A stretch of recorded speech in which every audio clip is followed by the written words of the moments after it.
انہوں نے رفیق صاحب کی بیوی کی قبر کو کھودنا شروع کر دیا۔ رفیق صاحب بے چین نظروں سے قبر کو دیکھتا جا رہا تھا۔ وہ ایک پل کے لیے بھی اپنی نظریں ادھر ادھر نہیں کر رہا تھا کہ اندر جس منظر کو دیکھنے کا وہ منتظر تھا کہیں وہ منظر اس کی نظروں سے چھپا نہ رہ جائے۔ سردی کا موسم تھا، دوپہر کے وقت بھی ماحول پر دھندلاہٹ سی چھائی ہوئی تھی، مگر اس کے باوجود رفیق صاحب کو اپنے ماتھے پر آیا ہوا پسینہ صاف محسوس ہو رہا تھا۔ قبر کی مٹی ہٹی جا رہی تھی، جلدی جلدی خدالہ اور بیلچے قبر کے اندر کا منظر خالی کر رہی تھی۔ ساری مٹی ہٹ گئی، قبر کے اندر کے سلے واضح ہونے لگی۔ رفیق صاحب ایک دم چلا اٹھے، رک جاؤ، آگے کام میں خود کروں گا۔ تو چاروں افراد ہکا بکا ایک دوسرے کی شکل دیکھنے لگے، لیکن خدالے زمین پر رکھ کر ہانپتے ہوئے پیچھے ہٹ گئے۔ رفیق صاحب جلدی سے آگے بڑھا اور اس نے ایک ایک کر کے سیلیں ہٹانی شروع کر دی۔ ابھی اس نے دوسری سیل ہٹائی تھی کہ اچانک وہ ایک زوردار جھٹکے سے پیچھے جا گرا۔ چاروں افراد ایک دم لپک کر رفیق صاحب کی جانب بڑھے، لیکن اس سے پہلے کہ وہ رفیق صاحب کو اٹھا پاتے ان کی نظر قبر کے کھلے ہوئے دہانے پر پڑی۔ ان چاروں کی آنکھیں بے یقینی سے پھیل گئیں۔ قبر کے اندر سے ایک ایسا ہولناک منظر نظر آ رہا تھا جسے برداشت کرنا کسی انسان کے بس کی بات نہ تھی۔ رفیق صاحب کے ساتھ آئے ہوئے چاروں افراد میں سے ایک شخص تھر تھر کانپنے لگا اور دیکھتے ہی دیکھتے وہ بے ہوش ہو کر زمین پر جا گرا۔ رفیق صاحب بھی پھٹی پھٹی نظروں سے پلٹ کر قبر کو دیکھ رہے تھے۔ ان میں سے کسی کی اتنی جرأت نہ تھی کہ اس کھلی ہوئی قبر کے پاس جاتے۔ اندر سے نظر آنے والا خوفناک منظر ان پانچوں کی روح فنا کیے ہوئے تھا۔ قبر کو بند کرو، جلدی کرو، اس قبر کو بند کرو، رفیق صاحب بری طرح سے چلائے جا رہا تھا، حالانکہ قبر کے اندر ان کی عزیز جان سے بھی پیاری بیوی لیٹی ہوئی تھی۔ رفیق صاحب کی ساتھ آئے ہوئے کرندے مجبور تھے، مالک کا حکم ماننا ان کی فطرت میں تھا۔ انہوں نے کانپتے ہوئے ہاتھوں اور دھڑکتے ہوئے دلوں کے ساتھ قبر کی سیلیں اس کے اوپر رکھنی شروع کر دی۔ ایک سیل رکھتے ہوئے دوسرا کارندہ بھی بے ہوش ہو کر نیچے گر گیا۔ وہ منظر برداشت کرنا ہر کسی کے بس کی بات نہ تھی۔ تیسرا کارندہ آگے بڑھا اور اس نے بند آنکھوں کے ساتھ جلدی سے آخری سیل قبر کے منہ پر رکھ دی اور اسے بند کر دیا۔ وہ سب دھڑا دھڑ قبر کے اوپر مٹی ڈال رہے تھے اور خود رفیق صاحب بھی اپنے مرتبے کا خیال کیے بغیر پاگلوں کی طرح قبر کے اوپر واپس مٹی ڈال رہا تھا، یوں جیسے قبر کے اندر جو کچھ بھی ہوا وہ اسے باہر نکلنے سے روک رہا تھا۔ اس ساری کارروائی میں پھولی ہوئی سانسوں کے درمیان اپنے کارندوں کو قبرستان سے واپس نکلنے کا حکم دے کر خود بھی اب باہر کی جانب دوڑ رہا تھا۔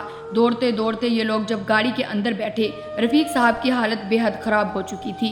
جلدی سے گاڑی چلاؤ اور حویلی کی جانب اب چلو، اس قبرستان سے دور چلو، رفیق صاحب نے چلا کر کہا۔ ڈرائیور نے بھی فوراً گاڑی بھگا دی۔ حویلی پہنچنے کے بعد بھی رفیق صاحب کے ہاتھوں کی کپ کپاہٹ دور نہ ہوئی۔ دو افراد بے ہوش ہوئے تھے، ہوش میں آنے کے بعد بھی وہ خشک پتے کی طرح لرز رہے تھے۔ خود رفیق صاحب کی حالت بھی خراب ہو چکی تھی۔ انہوں نے اپنی پیاری بیوی کی قبر میں جو کچھ دیکھا تھا وہ بالکل وہی منظر تھا جو وہ پچھلے کئی روز سے اپنے خواب میں مسلسل دیکھ رہے تھے۔ انہیں یقین نہیں آ رہا تھا کہ یہاں جو کچھ انہوں نے دیکھا ہے وہ واقعی سچ ہے۔ جب سے ان کی بیوی کا انتقال ہوا، آئے روز ان کی بیوی خواب میں ایک دردناک حالت میں موجود ہوتی تھی۔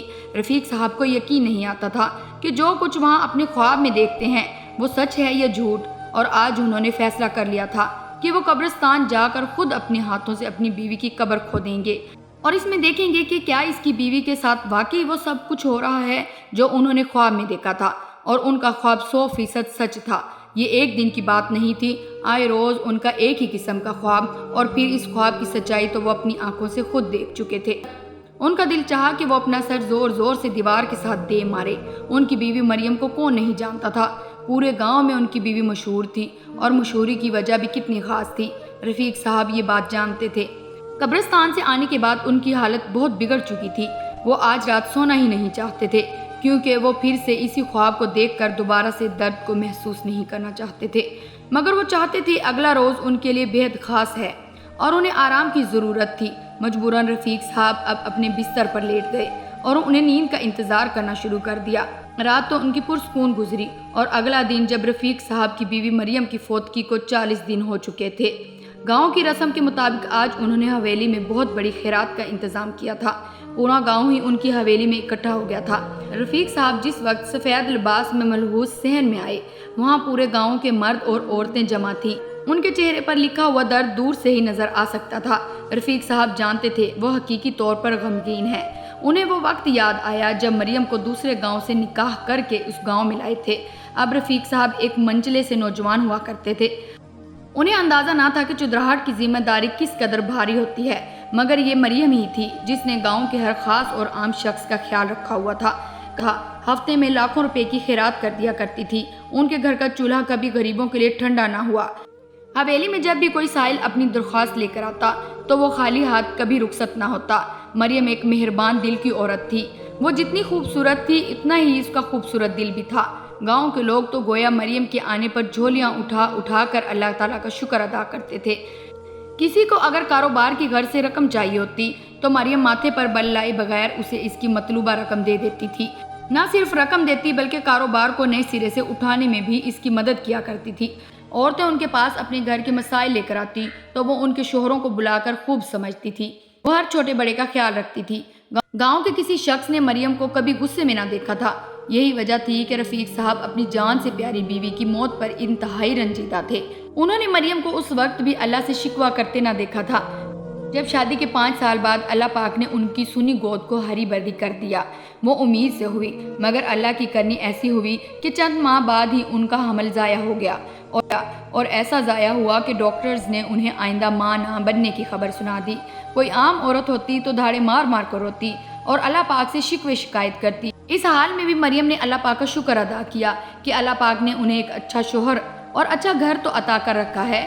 رفیق صاحب کو اپنی صابرہ اور نیک بیوی کو دیکھتے ہوئے انہیں یقین نہ آتا تھا کہ کوئی عورت اتنی بھی نیک ہو سکتی ہے۔ 5 وقت کی نمازی اور تہجد گزار اور جو کسی کی مدد کرنے سے بھی نہ تھکتی تھی۔ اس کی بیوی نے کبھی کوئی فرمائش نہ کی تھی۔ نہ اسے مہنگے کپڑے چاہیے ہوتے تھے اور نہ ہی جوتے اور جویلری کا بھی شوق نہ تھا، بس اسے گرمی برداشت نہیں ہوتی تھی۔ رفیق صاحب جانتے تھے کہ ان کی بیوی فطرت تھوڑی سی نازک مزاج ہے۔ چولہے کی گرمی ہو یا موسم کی گرمی، رفیق صاحب کی بیوی جلدی گھبرا جایا کرتی تھی۔ رفیق صاحب نے اپنی بیوی کے آرام اور سکون کے لیے ایک بے حد مہنگا اے سی ان کے کمرے میں لگوا رکھا تھا۔ گاؤں میں بجلی تو نہیں تھی۔ رفیق صاحب نے دور دراز کے شہر میں سے جنریٹر منگوا کر اسے اے سی لگوا دیا تھا۔ پوری حویلی میں صرف ایک مریم کے کمرے میں ہی اے سی تھا اور مریم اس بات پر اپنے شوہر کا شکریہ ادا کرتے نہ تھکتی تھی۔ خیرات کے لیے آئے ہوئے افراد آگے بڑھنا شروع ہوئے تو رفیق صاحب اپنے خیالات سے چونکے۔ لگا ان کو نیک بیوی کو گزرے ہوئے 1 مہینہ ہو چکا تھا۔ رفیق صاحب نے ساتھ پڑے ہوئے راشن کے ڈھیر اٹھا اٹھا کر لوگوں میں تقسیم کرنے شروع کر دیے۔ گاؤں کے لوگ خاموشی سے آگے آتے اور اپنا راشن کا تھیلا اٹھا کر واپس پلٹ جاتے۔ ان کی آنکھیں نم تھی جس کی وجہ سے ان کی قبر میں وہ سب کچھ ہو رہا تھا جسے دیکھ پانا بھی رفیق صاحب کے بس میں نہ تھا۔ رفیق صاحب شدید پریشان ہو چکے تھے۔ شام کا وقت ہو رہا تھا اور وہ پریشان تھے۔ اٹھ کر کمرے کی جانب چل پڑے اور اپنی خواہگاہ میں بیٹھے بیٹھے وہاں مریم کے بارے میں سوچ ہی رہے تھے۔ یہی سب کچھ سوچتے سوچتے انہیں کب نیند آ گئی انہیں پتہ ہی نہ چلا اور اچانک انہوں نے پھر سے وہی خواب دیکھا جس نے ان کی نیندیں اڑا رکھی تھیں۔ انہوں نے مریم کی قبر کو اسی بھیانک حالت میں دیکھا اور وہی مریم کی چیخو پکار، آؤ بچاؤ آؤ بچاؤ، ان کے کانوں میں تیزاب کی طرح گرنے لگی۔ بھاری ہوتے ہوئے سانس کے سانس وہ بے اختیار اٹھ بیٹھے۔ ان کا سانس پھول رہا تھا۔ اب ان کی برداشت ختم ہو چکی تھی۔ جو کچھ بھی ہو اب وہ اپنی پیاری بیوی کو اس حال میں نہیں رہنے دیں گے، کیونکہ نہ تو ان کی بیوی نے کوئی گناہ کیا تھا اور نہ ہی کوئی جرم۔ انہوں نے کر لیا کہ کل صبح وہ اپنی بیوی کو اس تکلیف سے آزاد کر دیں گے، مگر وہ یہ نہیں جانتے تھے کہ مریم نے خاموشی سے ایک ایسا کام کر ڈالا تھا جس نے اس کی ساری زندگی تمام نیکیوں پر پانی پھیر دیا تھا۔ مگر رفیق انجان تھا کہ کل اس کو قبرستان میں کیا ملنے والا ہے۔ اگلے دن کا سورج طلوع ہوا تو رفیق صاحب نے ڈرائیور کو اشارہ کیا، ڈرائیور جلدی سے کار سٹارٹ کر کے حاضر ہو جاؤ، شہر چلو، مجھے کچھ سامان خریدنا ہے۔ اگلے ہی لمحے وہ گاڑی کو شہر کی جانب اڑانے لگا۔ شہر پہنچتے ہی رفیق صاحب نے ایک بڑی دکان سے سولر اور اے سی خریدا۔ گاؤں میں اتنی زیادہ ٹیکنالوجی تو نہیں تھی مگر انہوں نے سن رکھا تھا کہ آج کل ایسے اے سی مارکیٹ میں آئے ہیں جو سولر پلیٹس پر بھی چلتے ہیں۔ ان کا ارادہ وہی خریدنے کا تھا۔ اے سی اور سولر پلیٹس خرید کر انہوں نے واپس گاؤں کا رخ کیا۔ ان کے ساتھ ایک ایسا آدمی تھا جو یہ سولر پلیٹس اور اے سی لگانے کا کام کرتا تھا۔ وہ آدمی بے حد حیران ہوا جب رفیق صاحب نے حویلی میں جانے کی بجائے گاڑی کا رخ قبرستان کی جانب کروا دیا۔ تھوڑی ہی دیر کے بعد مریم کی قبر کے سامنے کھڑے تھے۔ ساتھ آیا وہ آدمی اب خوفزدہ نظروں سے رفیق صاحب کی جانب دیکھ رہا تھا۔ شاید وہ رفیق صاحب کو پاگل سمجھ رہا تھا۔ اگر وہ یہ جان جاتا کہ آنے والے چند لمحوں میں ان دونوں کے ساتھ کیا ہونے والا ہے تو شاید سر پر پیر رکھ کر بھاگ جاتا۔ رفیق صاحب آج زیادہ لوگوں کو ساتھ نہیں لے کر آئے تھے۔ انہوں نے گورگن سے کھودنے کی طلب کی اور مریم کی قبر کو کھودنا شروع کر دیا۔ قبر کھودتے کھودتے وہ سیلوں تک جا پہنچے۔ اب ان کے پسینے چھوٹنے لگے تھے۔ انہیں یاد تھا پچھلی دفعہ سیلیں ہٹاتے ہی انہوں نے کون سا منظر دیکھا تھا۔ مگر آج انہیں فیصلہ کرنا ہی تھا، انہیں اپنی بیوی کی قبر کے اندر اے سی لگانا ہی تھا۔ انہوں نے جب بھی خواب دیکھا اپنی بیوی کو بھڑکتی ہوئی آگ کے علاوہ نہیں دیکھا تھا۔ تو قبر میں دیکھے جانے والا منظر تو اس سے بھی زیادہ خوفناک تھا۔ وہ جانتا تھا ان کی بیوی گرمی برداشت نہیں کر سکتی، اور آج انہوں نے اپنی نیک اور خدمت گزار بیوی کی مدد کرنے کا فیصلہ کیا تھا۔ رفیق نے کانپتے ہاتھوں سے آگے بڑھ کر سیل ہٹائی۔ پہلی سیل ہٹاتے ہی آگ کی بڑی بڑی لپٹ قبر سے باہر نکلنے لگی۔ رفیق کے ساتھ آیا ہوا آدمی جاوید چلانے لگا۔ رفیق صاحب نے اسے زور سے دھاڑ کر خاموش رہنے کا حکم دیا اور دوسری سیل قبر پر سے ہٹائی۔ دوسری سیل کا ہٹنا تھا، پورے قبرستان میں گویا جہنم جیسی گرمی پھیل گئی، اور آگ اتنی شدید اور سرخ تھی کہ رفیق صاحب کو اپنی جلد جلتی ہوئی محسوس ہونے لگی، مگر انہیں اپنی بیوی سے بے حد محبت تھی اور اسے اس حال میں جلتے ہوئے نہیں دیکھ سکتے تھے۔ قبر کے کھلے ہوئے حصوں میں سے نظر آ رہا تھا کہ مریم کا کفن زدہ وجود آگ کی لپٹوں میں سے ذرا ذرا لگا ہوا تھا۔ قبرستان میں وحشت سی پھیلنے لگی اور تبھی رفیق صاحب بری طرح سے چونک اٹھے۔ ابھی وہ تیسری سیل کو ہٹانے ہی والے تھے جب انہیں اچانک اپنے کان کے پاس کسی کی سرگوشی سی محسوس ہوئی۔ ان کا پسینہ بہہ رہا تھا کیونکہ وہ سرگوشی کی آواز کسی اور کی نہیں بلکہ ان کی پیاری بیوی مریم کی تھی۔ سرگوشیوں کی آواز بڑھتی جا رہی تھی، یوں لگ رہا تھا جیسے وہ شدید تکلیف اور کرب میں ہے۔ ان سرگوشیوں میں رفیق صاحب کی بیوی مریم کہہ رہی تھی، میری مدد کریں رفیق صاحب، میرے اس گناہ کو بخشوائیں جس گناہ کی وجہ سے مجھ پر یہ عذاب الہی نازل ہوا ہے اور میں اس عذاب کو مزید نہیں جھیل سکتی۔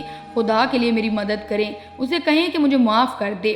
سرگوشی کی آواز مدھم ہوتی چلی گئی، آگ کی لپٹ بڑھ رہی تھی، یہاں تک کہ وہ قبر سے نکل کر رفیق صاحب اور اس کے دوسرے ساتھی کو جلانے لگی۔ وہ قبرستان سے بھاگتا جا رہا تھا، اب اس کھلی قبر کے سرانے رفیق صاحب تنہا کھڑے تھے۔ رفیق صاحب کے کانوں میں اس کی سرگوشیوں کے وہ الفاظ گونج رہے تھے، کون سا گناہ، کیسا گناہ؟ آخر مریم نے کون سا ایسا گناہ کیا جس کی وجہ سے وہ اتنے بھیانک عذاب میں مبتلا ہو گئی ہے؟ انہیں سمجھ آ گئی تھی کہ قبر میں ایسی یا سولر سسٹم سے ان کی بیوی کو سکون نہیں ملے گا، یہ کسی گناہ کی وجہ سے ملنے والا عذاب ہے جو گناہ کی معافی کے بعد ہی ٹلے گا۔ بس اس خیال کا آنا ہی تھا کہ رفیق صاحب کانپ کر رہ گئے۔ انہوں نے جلدی جلدی سیلیں واپس قبر کے اندر رکھنی شروع کر دی۔ انہیں واپس جا کر اس گناہ کا پتہ لگانا تھا۔ قبرستان سے نکلتے ہی وہ اندھا دھند حویلی کی جانب روانہ ہو گئے۔ ان کی گاڑی جس وقت حویلی کی گراج میں رکی، اپنی طرف کا دروازہ کھولتے ہی وہ پاگلوں کی طرح اندر بھاگے اور تبھی انہیں مریم کا وہ گناہ سامنے سے آتا ہوا نظر آ گیا۔ رفیق صاحب کے قدم گویا زمین میں گڑ گئے۔ ان کے سامنے ان کی بوڑھی مجبور ماں بمشکل ویل چیئر کو گھسیٹتے ہوئے اپنے کباڑ جیسے کمرے سے باہر نکل رہی تھی۔ مریم نے اپنی ساس کو حویلی کے سب سے بیرون کمرے میں رکھا ہوا تھا۔ مریم کا کہنا تھا کہ اماں کو جلد کی ایسی لا علاج بیماری ہے کہ اگر وہ حویلی کے اندر رہیں گی تو بیماریاں پورے گھر میں پھیل جائیں گی۔ رفیق جانتا تھا مریم اس کی ماں کا خیال نہیں رکھتی، ان کی خدمت نہیں کرتی، مگر ہمیشہ مریم کی خوبصورتی اور اس کی پرہیزگاری کے سامنے رفیق صاحب دم توڑ جاتے تھے۔ لگتا کہ مریم اتنی نیکیاں کرتی ہے اور وہ اللہ تعالیٰ کی اتنی پسندیدہ مسلمان ہے، جو کچھ وہ کرتی ہے شاید ٹھیک ہی کرتی ہوگی۔ اپنی بیوی کی نیکیوں سے مرغوب ہو کر رفیق صاحب نے بوڑھی ماں کو فراموش کر دیا تھا۔ رفیق صاحب کو یاد تھا شدید گرمیوں کے دنوں میں جب ان کی والدہ نے اے سی کے کمرے میں سونے کی بات کی تو مریم نے کس طرح سختی سے منع کر دیا تھا۔ اس کا کہنا تھا کہ اے سی کے نیچے سونے سے رفیق صاحب کی ماں کی جلد کی بیماری مزید خراب ہو سکتی ہے۔ اس کا کہنا تھا کہ اے سی کے نیچے سونے سے رفیق صاحب کی ماں کی جلد کی بیماری مزید خراب ہو سکتی ہے۔ رفیق صاحب کی ماں دھیرے دھیرے ویل چیئر گھسیٹتے ہوئے برآمدے میں نکل آئی تھی اور اب رفیق صاحب کو دیکھ رہی تھی۔ رفیق صاحب کی آنکھوں سے آنسو بہہ رہے تھے۔ وہ لپک کر ماں کے پاس قدموں میں بیٹھ گئے۔ ان کی ماں کے پیروں کی جلد گل سڑ غیروں پر لاکھوں روپے لوٹانے والی مریم نے کبھی اپنی ساس کا علاج نہیں کروایا تھا، انہیں آرام اور سکون نہ دیا۔ غیروں پر لاکھوں روپے خیرات میں لوٹانے والی مریم نے کبھی اپنی ساس کا علاج نہیں کروایا تھا، انہیں آرام اور سکون نہ دیا تھا۔ انہیں اس گرم تپتے ہوئے اسٹور نما کمرے میں پھینک کر رکھا ہوا تھا۔ اگر وہ چاہتی تو ساس کو اپنے ساتھ اے سی والے کمرے میں سلا سکتی تھی اور انہیں اس موذی بیماری سے نجات دلوا سکتی تھی، مگر نہ جانے کیوں شاید اس نے اس نیکی کو کسی قابل نہ سمجھا۔ رفیق صاحب روتے ہوئے ماں کے قدموں میں بیٹھ کر معافیا مانگنے لگے اور ان کی ماں کی آنکھوں سے آنسو آ رہے تھے۔ مریم کو معاف کر دیں اماں، وہ بڑی شدید آگ میں مبتلا ہے، ہم نے آپ کے ساتھ بہت ظلم کیا، خاص کر مریم نے۔ شادی کی رات اس نے مجھ سے وعدہ کیا تھا وہ آپ کا خیال رکھے گی، مگر اس نے نہیں رکھا، اب آپ اس کو معاف کر دیں، رفیق صاحب روتے ہوئے کہتے جا رہے تھے۔ ان کی ماں بوڑھی عورت تھی، دل کی نرم تھی۔ انہوں نے اسی وقت دونوں ہاتھ اٹھا کر اللہ سے مریم کی معافی کی دعا مانگی۔ لمحے رفیق صاحب کے دل میں سکون سا اتر گیا۔ وہ اسی وقت ماں کو لے کر شہر کے بہترین ہسپتال میں روانہ ہو گیا۔ اسی رات اس نے خواب میں مریم کو دیکھا جو مسکرا رہی تھی اور رفیق صاحب کا شکریہ ادا کر رہی تھی۔ یقیناً بوڑھی ساس کے معاف کرتے ہی اللہ پاک نے بھی اس پر سے عذاب ہٹا لیا تھا۔ جی پیارے دوستو، اللہ پاک سے دعا ہے کہ اللہ پاک ہمیں ایسے تمام گناہوں سے بچنے کی توفیق عطا فرمائے۔ اللہ پاک سے دعا ہے کہ ہم سب کی بھی مشکلات اور پریشانیوں کو دور فرمائے۔ آمین یا رب العالمین۔ میرے دوستو، نیکی اور ثواب کی نیت سے اس واقعے کو آگے بھی ضرور شیئر کیجیے گا اور میرے چینل کو سبسکرائب کر کے میری فیملی کا حصہ ضرور بنیے گا۔ اپنا خیال رکھیے گا۔ اللہ حافظ۔